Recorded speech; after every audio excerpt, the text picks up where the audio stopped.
તો આપ જોઈ રહ્યા છો રાજ્યસભાના સાંસદ પરિમલ નથવાણીએ પણ મતદાન કર્યું। ખંભાળિયા બ્રાન્ચ શાળા નંબર 1 ખાતે તેમને મતદાન કર્યું હતું।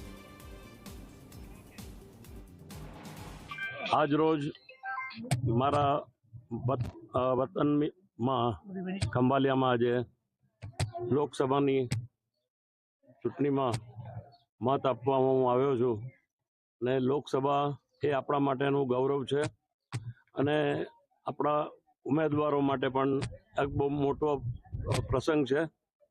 દેશને મજબૂત કરવા માટે મતદાન આપણે ચોક્કસ કરવું જોઈએ।